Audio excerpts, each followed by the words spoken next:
Você precisa ter 9 procedimentos operacionais padrões implementados no mínimo. E aqui a gente vai mostrar para vocês que eles são a melhor maneira de você conseguir garantir que o produto acabado que esteja produzido na sua fábrica seja seguro tanto para o consumo animal e tenha qualidade, quanto para o nosso consumo. Olá, eu sou a Júlia da Viale e nesses próximos 2 episódios nós vamos falar sobre os 9 POPs para produzir com qualidade. E o que são os POPs? São os procedimentos operacionais padrões, que de acordo com a IN 04, de 23 de fevereiro de 2007, que você já sabe, mas não custa a gente lembrar, que é o regulamento técnico sobre as condições higiênico-sanitárias e de boas práticas de fabricação para estabelecimentos fabricantes de produtos destinados à alimentação animal, prevê que você precisa ter 9 procedimentos operacionais padrões implementados no mínimo. E aqui a gente vai mostrar para vocês que eles são a melhor maneira de você conseguir garantir que o produto acabado que esteja produzido na sua fábrica seja seguro tanto para o consumo animal e tenha qualidade, quanto para o nosso consumo. Porque muitas vezes a gente está falando sobre produzir alimentos para animais de produção, que produzem o nosso alimento ou que são o nosso alimento. E o primeiro procedimento operacional padrão é a qualificação de fornecedores, controle de matérias-primas e embalagens. E por que ele é o primeiro? Porque ele é o primeiro que aparece nesse N04. Então a gente vai falar exatamente na ordem que aparece lá. E você já sabe também que a gente adora fazer um clipping da legislação. Então eu trouxe aqui para vocês o que fala nessa legislação sobre o POP 1. Os POPs referentes à qualificação de fornecedores, de matérias-primas e de embalagens devem especificar os critérios utilizados e os procedimentos adotados para a qualificação dos fornecedores e o controle de matérias-primas e embalagens. Deve-se prever um local para depósito das não aprovadas. Então a gente sempre fala isso, né, que a normativa ela é bem ampla e ela deixa você com bastante liberdade para definir quais são os procedimentos que vão ser adotados para qualificar os fornecedores e controlar sua matéria-prima e embalagens. E a primeira coisa que é mais importante é você avaliar os seus fornecedores no recebimento da matéria-prima. Então é por isso que a gente trabalha com as coletas, tanto de farelos ou grãos, né, a granel, tanto de matéria-prima líquida a granel, quanto de matéria-prima ensacada. E o que é muito importante? Que essa coleta seja feita por um operador treinado, com um procedimento bem descrito, para que aquela amostra que ele coleta ali daquelas matérias-primas recebidas, geralmente ele em torno de 500 gramas, seja representativa de todo o lote recebido. Então a gente precisa pensar que às vezes você tem uma amostra de 500 gramas que vai te dar uma resposta, que vai avaliar o seu fornecedor, que te forneceu toneladas de produtos. Então é por isso que o procedimento de coleta tem que ser perfeito. E aí o que você faz com essa amostra? Você manda ela para análise laboratorial. E aí, quando você manda para análise laboratorial, uma dúvida muito comum é: como que eu monto o meu plano de análise? O que eu preciso de analisar? Quantas amostras por mês eu envio? Essa resposta é muito relativa à sua fábrica. Por quê? Depende do orçamento que você tem para realmente arcar com essas amostras, né? Se você vai fazer no laboratório terceirizado. Muitas vezes os fornecedores da nutrição da sua fábrica te fornecem um número X de amostras, então também é bom alinhar isso com eles. Então sempre vai depender de um orçamento disponível e do que o nutricionista precisa. É importante a gente lembrar que essas análises das matérias-primas vão alimentar uma matriz nutricional e aí o nutricionista vai utilizar essa matriz nutricional para formular o seu produto acabado. Então ele precisa ter certeza que o que ele está considerando que vem, né, de níveis nutricionais dos alimentos que você está utilizando para fazer aquele produto acabado esteja bem de acordo com o que está lá na fórmula dele. Por isso, que define o plano de análise é orçamento e nutricionista. Alinha isso na sua empresa e define um plano de análise que seja bom para você, ok? O que acontece com essas análises laboratoriais? Muitas vezes você manda essas amostras para análise laboratorial e demora um tempinho, né? Às vezes para o laboratório te devolver esse resultado. A gente chama isso de análises lentas, a não ser que na sua fábrica você tenha um NIR para chamar de seu. Hoje essa é uma tecnologia que está mais disponível, mas na maioria das fábricas ainda não tem esse equipamento. Então você manda isso para analisar, já bateu o produto e aí depois que você vai receber esse resultado. Por isso que a gente precisa utilizar análises rápidas também, que você pode fazer ali antes do recebimento e através dela decidir se você vai receber essa matéria-prima ou se você vai devolver ela para o seu fornecedor. E quais análises rápidas que são essas? A primeira delas, é que eu mais gosto de falar, é a avaliação da umidade e a classificação do milho. É um procedimento extremamente simples de ser feito, os equipamentos não são tão inviáveis assim economicamente, e eu falo que se for para investir numa fábrica que utiliza milho, né, e geralmente o milho quando você faz ração, ele é pelo menos 50% do seu produto acabado, é muito interessante você investir nesses equipamentos. E aí o que você vai precisar para fazer essa análise rápida? Um medidor de umidade, um quarteador de amostras, um jogo de peneira, né, a peneira de fundo cego ou fundo plano, a peneira de crivos circulares de 3 milímetros e a peneira de crivos circulares de 5 milímetros, uma balança de precisão, e você vai precisar treinar o seu operador, o seu classificador a classificar aqueles grãos. Por quê? O resultado daquela classificação vai decidir se você vai devolver o milho para o seu fornecedor ou se você vai utilizar. Então é muito importante que o seu classificador seja muito bem treinado a classificar os grãos. E aí, é o que eu gosto de falar, se você classifica o milho ali, você está pelo menos prevenindo 50% dos seus problemas no produto acabado, se você tem uma fábrica de ração e o milho grão, né, o fubá ou o milho integral moído, entra em grandes quantidades. Outra análise super rápida que dá para fazer, e ela é muito simples, é você manter uma amostra padrão de cada matéria-prima que você utiliza na sua fábrica e ficar atento a estar sempre trocando essa amostra padrão, porque você tem que respeitar o prazo de validade dela também. E aí, como que você usa isso? Você tem a sua amostra padrão, certo? E aí você, no recebimento, coleta a sua amostra lá de matéria-prima e aí você compara as cores entre as duas. E aí, isso te ajuda muito no seu processo. Muitas vezes, às vezes o seu fornecedor mudou a formulação do produto dele, isso aqui foi um caso que aconteceu, o produto era amarelo claro e ele chegou um pouquinho alaranjado e aí isso foi observado na hora que comparou com a amostra padrão, entrou em contato com o fornecedor e ele explicou o que é que mudou e que isso não influenciaria no produto final. Então, vale muito a pena você ter essa amostra padrão. Às vezes, foi um erro de formulação mesmo do fornecedor e aí você não corre o risco de também ter um erro de formulação na sua fábrica porque a sua matéria-prima estava não conforme. Então, esse é um procedimento muito simples que te ajuda a visualizar, a sentir o cheiro mesmo daquela matéria-prima, né? E comparar com o que você está recebendo. É uma análise rápida, barata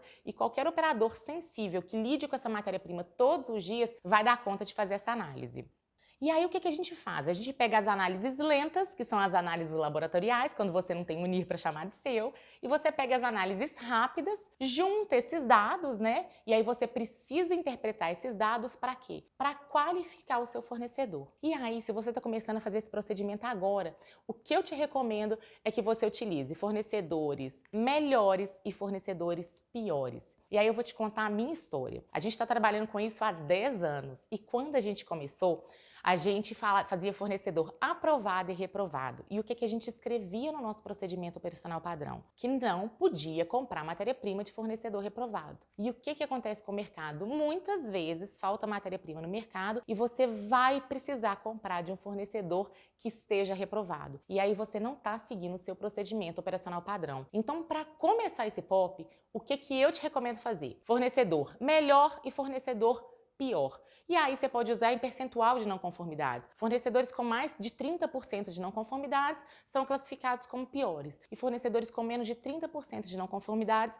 são classificados como melhores. E é claro que isso é um exemplo e é claro que você pode mudar o seu procedimento. A gente tem fábricas que ranqueiam em melhor e pior. A gente tem fábricas que ranqueiam em fornecedor tipo 1, tipo 2, tipo 3. E o que é o mais importante? O seu comprador na sua fábrica está alinhado com o propósito de sempre dar preferência de compra para um fornecedor classificado como melhor ou com os melhores graus que você definiu aí de fornecimento, de qualidade no fornecimento, ok? E quando você precisar comprar de um fornecedor que seja pior ou que esteja com um grau mais baixo aí na classificação de qualidade, você sabe que você vai ter que ser mais rigoroso no recebimento e fazer mais análises antes de realmente colocar esse produto dentro da sua fábrica e utilizar na sua produção. E aí, gente, a gente vai para o segundo procedimento operacional padrão, que é o de limpeza e higienização das instalações, equipamentos e utensílios. E vamos ver o que a legislação fala sobre ele? Os POPs referentes às operações de limpeza e higienização de instalações, equipamentos e utensílios devem conter informações sobre a natureza da superfície de operação a ser higienizada, o método de higienização, os produtos utilizados com a devida concentração, princípio ativo e tempo de ação, temperatura da água, enxágue e outras informações que se fizerem necessária. O desmonte dos equipamentos deve ser previsto quando aplicável e os equipamentos em manutenção devem estar identificados. Então vamos ver a primeira coisa que a gente precisa ter para poder fazer uma boa limpeza e higienização das instalações, tá? Primeira coisa que a gente tem que saber, gente, é que quanto melhor for as suas instalações, mais fácil vai ser o seu procedimento de limpeza. Então, quanto mais liso e mais bem conservado for o seu piso, mais fácil vai ser manter ele limpo ou limpar. E aqui é um exemplo, tá, de uma área de recebimento de matéria-prima a granel, que esse piso é simplesmente maravilhoso. E se vocês observarem, acabou de acontecer uma descarga de polpa cítrica aqui e os meninos estão limpando o piso com rodo, gente, de tão liso que é esse chão. Então é isso que a gente tem que saber. Quanto mais liso, quanto melhor for o acabamento da sua fábrica, mais fácil é limpar. E aqui é um procedimento de limpeza imediatamente após a recepção de uma matéria-prima a granel. E aqui esse é um outro cliente nosso que tem um chão de fábrica maravilhoso, super liso, e a gente tem que lembrar sempre, né, que a fábrica de ração, ela trabalha com bastante pó, então quanto melhor for o acabamento das suas instalações, mais fácil vai ser limpar. Então esse piso aqui é muito mais fácil de ser mantido limpo, por quê? Porque ele é extremamente liso, bem conservado. E aí, gente, quando a gente fala de piso, a gente também tem que lembrar de parede. Então, uma coisa muito legal é você utilizar tinta lavável na sua parede. Até uma altura X, não precisa ser a parede inteira. Eu sei que as fábricas, às vezes, têm pé direitos muito altos e a tinta lavável ela é o material mais caro. Só que facilita muito você manter aquela parede sempre limpa. Eu não sei se já aconteceu com você, mas você chega numa fábrica que tem procedimento de limpeza, só que você olha para aquela parede, ela está encardida e parece que está imunda. Você passa a mão, não tem, mas ela está encardida. Se você utiliza essa tinta aqui, você consegue manter essa parede limpa e conservada por muito mais tempo, tá bom? Então as instalações precisam te ajudar a manter a limpeza. Outra coisa que a gente fala é sobre a questão também do posicionamento das luminárias. Esse aqui é um cliente nosso, muito querido, que tinha as luminárias todas no teto da fábrica. E toda vez que a gente ia fazer um esquema de realmente fazer limpeza das luminárias, era uma operação de guerra. Tira produto do local, né? Arrasta a pilha de produto acabado, monta andaime, sobe no andaime para limpar. Todos os funcionários responsáveis pela fábrica, pela produção, parados para fazer essa limpeza. Depois que a gente pegou essa luminária e colocou na parede, ficou muito mais simples de limpar. Você precisa de um colaborador e uma escada para poder fazer essa limpeza, então facilita muito o processo de limpeza. E aí, gente, saindo de limpeza das instalações, a gente vai para a limpeza dos equipamentos. E quando a gente pensa, porque fábrica, muitas vezes você pensa em limpeza e todo mundo acaba só varrendo o chão. Tem que varrer parede, tem que varrer o piso, tem que limpar os equipamentos por fora, mas principalmente precisa limpar os equipamentos por dentro. Olha a situação desse misturador quando a gente foi fazer um treinamento de limpeza lá. Eu já falei para vocês que quem faz os treinamentos de limpezas, né, é a Lígia Paulinha. E aqui a Lígia estava começando esse treinamento de limpeza, na hora que ela abriu a porta do misturador, olha isso aqui. Só na porta você já vê crosta de produto. Quando você olha o misturador do lado de dentro, todos os produtos de anos agarrados ali. Primeira coisa, esse misturador ele não vai misturar com a mesma eficiência. E segundo, a chance de contaminação cruzada é muito grande aqui. Então é por isso que sim, a gente precisa fazer a limpeza interna do misturador. Muitas vezes você vai utilizar espátula, muitas vezes você vai utilizar vassoura. Então é muito importante que todos os equipamentos da fábrica sejam limpos internamente e não só externamente. E aí, não só os equipamentos, mas também os utensílios precisam ser limpos. E é por isso que a gente tem uma pia para higienização de utensílios, que pode ser mangueira também. E utensílios a gente pensa nas conchas, a gente pensa nos baldes utilizados, tanto para manusear quanto para armazenar matéria-prima. E eles também precisam ter uma frequência de limpeza bem definida e seguida. E o mais importante, gente, quando a gente fala de limpeza de equipamentos e limpeza de instalações em geral, é o acesso. Essa foto ficou muito famosa no nosso Instagram, né? A gente deixou até nos destaques lá como Pop 2. Foi uma limpeza que a gente foi acompanhar do misturador da linha de suplementos dessa fábrica. E aí a gente foi acessar a janela de inspeção do misturador. E aí a gente descobriu o seguinte: primeiro, colocamos uma escada, 2 funcionários, um segurando a escada, o outro lá em cima também segurando para ele não cair. Aí foi abrir a porta de inspeção, aí pega, entrega a vassoura, o outro tá aqui embaixo entregando a vassoura. Ou seja, um procedimento extremamente arriscado, extremamente difícil. E quando a gente acompanhou isso, a gente falou, não tem jeito de colocar uma limpeza frequente, porque é uma limpeza muito difícil, igual o caso da luminária lá. E aí a gente mandou um relatório para a empresa e eles foram colocar uma plataforma aqui de acesso. Olha que simples. O colaborador sobe, faz a limpeza sozinho, com muito mais segurança, né, para poder se movimentar com guarda-corpo e consegue acessar lá a parte interna do equipamento e fazer essa limpeza muito mais frequente. E é por isso que a gente mostra essa foto, né, que são essas plataformas de acesso que hoje os equipamentos, na verdade, hoje os fornecedores de equipamentos estão muito mais ligados nisso, né, em ter plataforma de acesso para facilitar mesmo chegar na janela de inspeção e fazer a limpeza e principalmente a abertura dessa janela de inspeção de forma simples e prática, né? Você vê aqui, ó, essas borboletas, eu chamo de borboleta, você vê aqui essas borboletas que você vai lá, desenrosca, tira essa tampa e retorna. Os equipamentos antigamente tinham 250 parafusos. E aí você vai fazer uma operação de limpeza, você tira os 250 parafusos. Quando você vai parafusar de novo aquela tampa, só tem 200 parafusos. E assim no processo ela vai se perdendo e você começa a ter o quê? Vazamento nos equipamentos. Então as janelas de inspeção, elas precisam ser amplas para permitir que você entre com material ali para limpeza. Muitas vezes equipamentos, o funcionário precisa de entrar dentro dele para fazer limpeza, então tem que ser seguro para ele entrar também e tem que ser fácil de ser retirada. E aí, gente, a gente vai para o terceiro POP, que é o de higiene e saúde do pessoal. E aqui, né, a gente vê uma foto que tá tudo errado. Adorno, mão suja, roupa pessoal. Não é de um funcionário de fábrica, é uma foto que eu coloquei para ilustrar. E a gente vai falar um pouquinho sobre o que o POP pede. Os POPs referentes à higiene e saúde do pessoal devem especificar, no mínimo, os procedimentos em relação ao uso e higiene dos uniformes, hábitos higiênicos, higiene pessoal, higiene antes e durante as operações, exames laboratoriais, atestados médicos, presença de funcionários com lesões visíveis ou sintomas de infecções e treinamento específico. Então, o POP 3, ele está baseado nesses 3 pilares. Primeiro, na saúde do colaborador, e aí você precisa alinhar com o médico responsável, né, por fazer esses exames desses funcionários, que geralmente é periódico, e aí isso tem que estar bem descrito no seu procedimento operacional e na fiscalização, esses exames precisam estar lá. Muitas vezes os exames estão em outro departamento, né, da fábrica, mas é muito importante que seja rápido o acesso a esses exames quando o fiscal pedir. As auditorias que a gente acompanhou, geralmente eles chegam lá, sorteiam 3 ou 4 funcionários e pegam todos os exames para ver se está sendo seguido o que está no POP. O segundo pilar é a higiene pessoal dos colaboradores, que está baseada bastante em treinamento, e nós vamos falar aqui um pouco. E o comportamento, né? Entender o que são hábitos higiênicos e o que são os hábitos não higiênicos, que também esse POP, ele é muito treinamento, e a gente vai ver. Então, primeiro, antes de treinar o funcionário, você precisa dar condição para que ele tenha os hábitos higiênicos nos locais corretos. Então, por exemplo, o seu funcionário não pode comer na fábrica.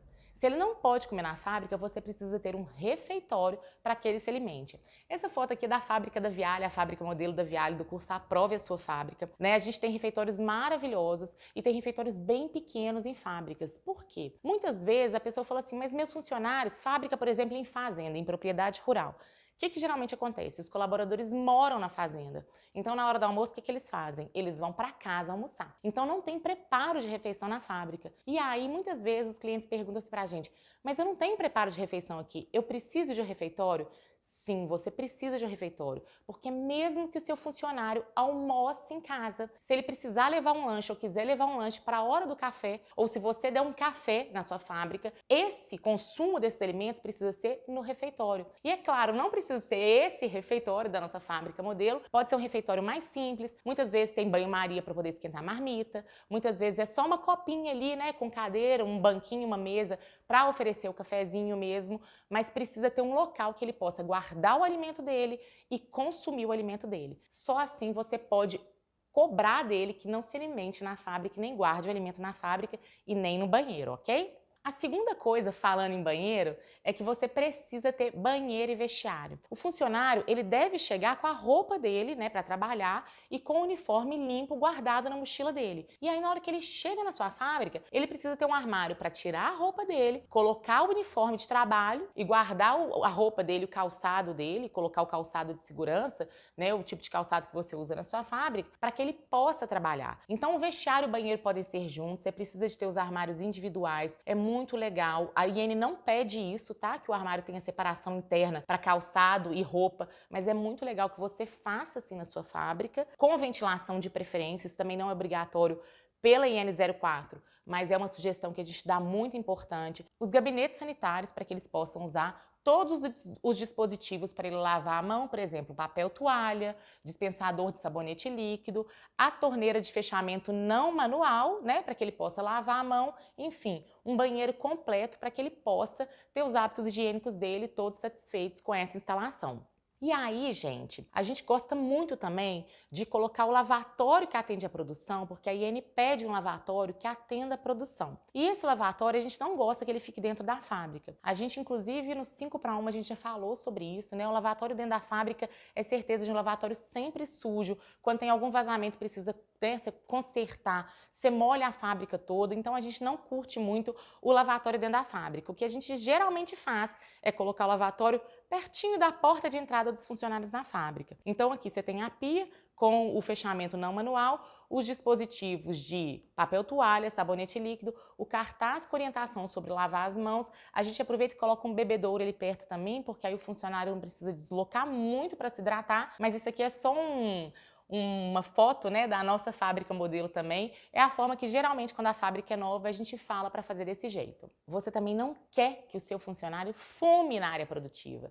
E é por isso que você precisa ter área de fumantes fora da área produtiva. E se você não está ainda no nosso grupo, né, no nosso canal do Telegram, o 5 para 1, entra, porque a gente fala muito sobre área de fumantes lá e a gente já tem um conteúdo aqui do Inspira que também fala sobre área de fumantes. Você vai ver diversas áreas de fumantes, esse é só um modelo nosso, mas a gente mostrou modelos dos nossos clientes que são excelentes e atendem também a legislação. E você tendo área de fumantes, você pode cobrar que o seu funcionário não fume na área produtiva. A gente vai para os uniformes. Em fábricas de ração, você não precisa ter uma lavanderia que lave os uniformes e entregue o uniforme limpo para o seu colaborador. Ainda não é necessário, tá? Então ele pode lavar os uniformes em casa, mas eles precisam fazer uma troca diária, tá sempre com o uniforme limpo. Então, para que o seu colaborador tenha condição de estar sempre com o uniforme limpo, a gente recomenda que você dê pelo menos 3 conjuntos completos de uniforme. Por quê? Um ele vai estar usando, um vai estar lavando e o outro vai estar secando. Então ele vai conseguir sempre, todos os dias, ir com o uniforme limpo. E aí foi muito legal, na primeira turma do nosso curso A Prova é Sua Fábrica, vieram com uma dúvida muito grande pra gente, que era assim, você tem que monitorar se está tendo troca diária, se o uniforme está limpo, mas muitas vezes você olha para o funcionário, né, no começo do turno, ele está com o uniforme sujo, mas como que você vai comprovar que ele não lavou aquele uniforme? É constrangedor para você, é constrangedor para ele. Então o que a gente te sugere fazer?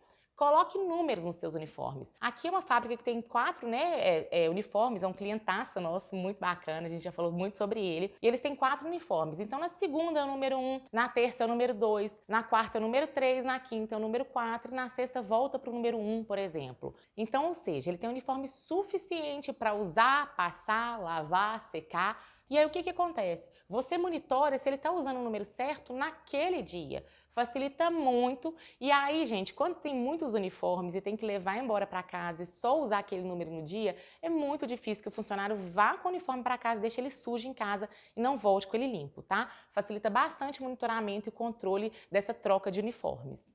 O ponto principal do POP 3, treinar, treinar, treinar e treinar. Hábitos higiênicos, comportamentos precisam ser treinados com frequência. Não é só quando admite o funcionário.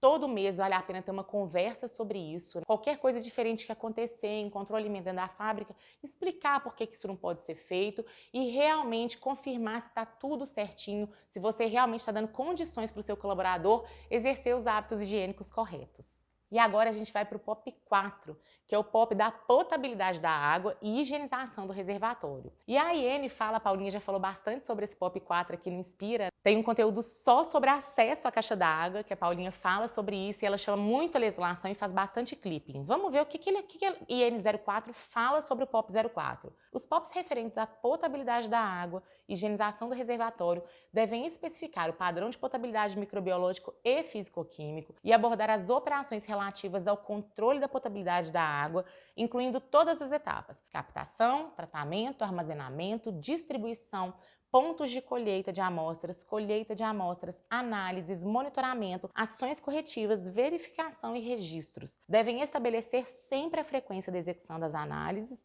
dos monitoramentos, da verificação e da limpeza dos reservatórios. E aí, gente, a gente tem que primeiro entender quais são os usos da água na sua fábrica. Se ela vai entrar em contato com o seu produto, se não vai entrar em contato com o seu produto, se ela é só para o funcionário lavar a mão, para ele se hidratar. Então você precisa entender quais são os usos da água na sua fábrica para você saber quais vão ser os padrões que você vai ter que colocar.